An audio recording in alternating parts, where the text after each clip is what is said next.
रामायण की विश्व प्रसिद्ध रामलीला में 24वें दिन गुरुवार को रावण युद्ध में सब कुछ गंवाने के बाद अंत में स्वयं युद्ध करने चल पड़ा। वह अपनी सेना के जीवित बचे सैनिकों से कहता है कि लड़ाई से जिसका मन हट गया हो वह अभी से भाग जाए। लड़ाई के मैदान में भागने से भलाई नहीं है।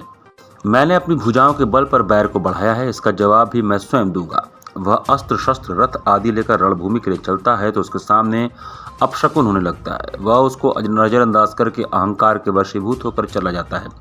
उसको सेना के साथ आते देखकर वानर सेना दौड़ती है। दोनों सेनाओं के साथ ही राम और रावण के बीच युद्ध होने लगता है। राम को पैदल युद्ध करते देख राम पर विभीषण को संदेह होता है।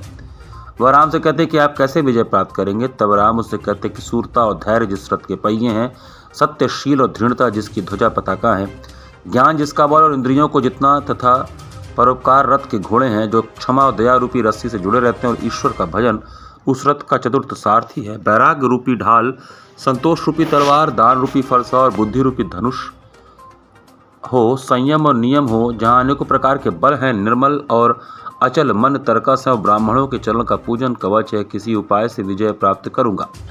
यह सुनकर विभीषण का संदेह दूर हो गया और विभीषण राम के चरण पर गिर पड़े। रावण की मार से वानर भालू व्याकुल हो उठे। यह देखकर लक्ष्मण को क्रोध आ गया और वे रावण से लड़ने के लिए चल पड़े। उनको देखकर रावण कहता है कि तूने मेरे पुत्र का नाश किया है, आज तुझे मारकर अपनी छाती ठंडी करूंगा। वह लक्ष्मण पर बाणों की वर्षा करता, जिसे लक्ष्मण काट देते हैं। वे अपने बाण से उसके रथ को काट देते हैं।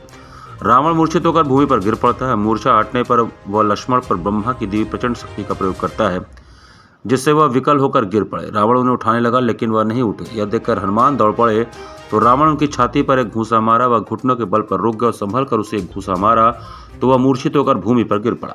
मूर्छा हटने पर हनुमान के बल की प्रशंसा करता है। राम के कहने पर भाई अपने हृदय में ऐसा समझो कि तुम देवताओं की रक्षा करने वाले और काल को भी खाने वाले हो। यह सुनकर लक्ष्मण खड़े हो गए। उन्होंने रावण के रथ को तोड़ दिया। सारथी दूसरे रथ में घायल रावण को डालकर उसको लंका ले गया। वहां होश में आने पर वह युद्ध करने लगा। वहीं पर भगवान की आरती के बाद लीला को विराम दिया गया।